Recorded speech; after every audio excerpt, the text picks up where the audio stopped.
Howdy gang, Kevin here. Cigar and Whiskey Talk, one day late this week. I'm having a mini Sweet Jane by Deadwood Tobacco.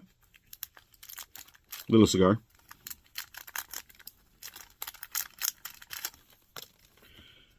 And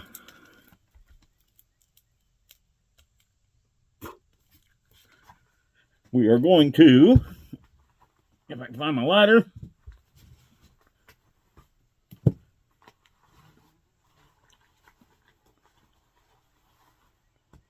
how do they always get all the way to the bottom when you just used them 5 minutes ago?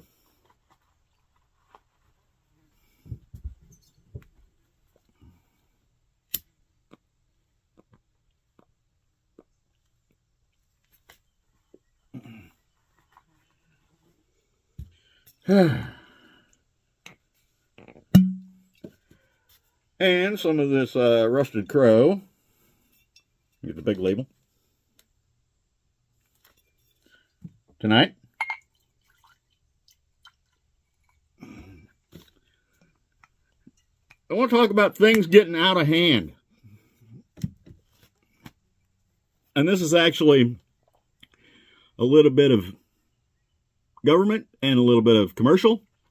And you know, it's sad you don't actually have to look hard to find stuff like this. I was reading online an article. Guy rented a car from Hertz and took it back, turned it in, did the whole 9 yards, and then he got a bill later for $277 to fill the fuel tank.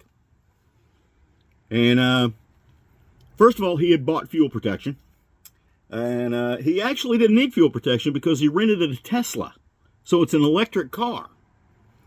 And he went back and forth with Hertz for months trying to get them to take this $277 charge off of his card. And they just basically refused to do it. Now, me, personally, I would have gone, listen, I want to see some video of you putting gas in that car. Because there's no gas tank. There's no place to put it. And first of all, $277, how big was the tank? Friggin' ridiculous. Let's see. What else? I read about a lady who was fighting one of those traffic cam speeding tickets. And first of all, a lot of states have decided that that traffic cams are against their state constitutions. They are actually against the federal constitution because you have no opportunity to face your accuser. But most states get away with that because they make it a civil thing instead of a legal thing, or instead of a criminal thing.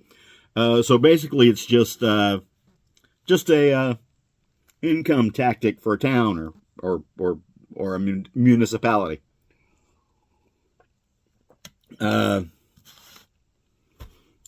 Ridiculous. I actually had to fight one of those a couple of years ago. And it's funny because on things like that, they send the ticket to the registered owner of the vehicle, whether you're driving or not. And last time I checked, speeding was an offense against the driver, not against the car. But anyhow, this lady, she got one of those traffic cam tickets and fought it. And the funny thing is, she wasn't driving her car. Nobody was driving the car. It was on the back of a flatbed wrecker. So they sent her the ticket instead of the wrecker. And she's been fighting it for months. Freaking ridiculous. And on the government side of the house, Oregon went and sent cease and desist letters to a whole bunch of small family farms, small operations. And it was for basically groundwater pollution kind of thing. And they took aerial photographs of a lot of these places and saw that they had an improved area outside their barn, which makes them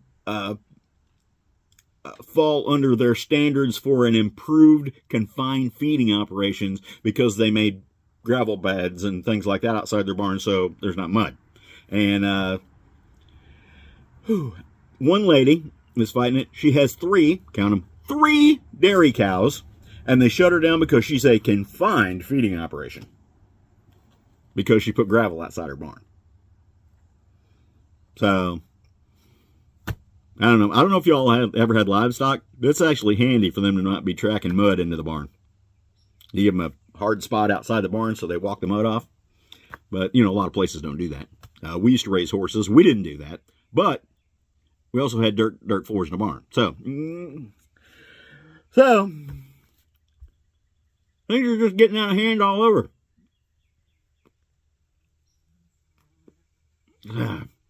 Ridiculous. Okay, wanted to let y'all know. I took a few days off from video because I had to get ready to go to the gathering / OSS boot camp. And I'm going to be there for the next few days. As a matter of fact, I'm the food booth chairman for a local rendezvous reenactment kind of thing. And I've got a meeting for that tonight, the last one before the events, Memorial Day weekend. Vincent's Spirit of Vincent's Rendezvous. Come if you can. But tomorrow morning, I will be going out of town, and I will be gone until probably sometime Monday at the OSS boot camp / Pathfinder gathering. So I may or may not have any opportunity to make videos. I do not know. So we'll see. So other than that, see y'all in the woods. Sweet Jane Mini. I've done a lot of Sweet Janes, minis and otherwise. I would do them again. I like the Deadwood Tobacco Company line. And the Rusted Crow. You guys have seen me drink it, so you know I'd do it again. All that being said, see y'all later.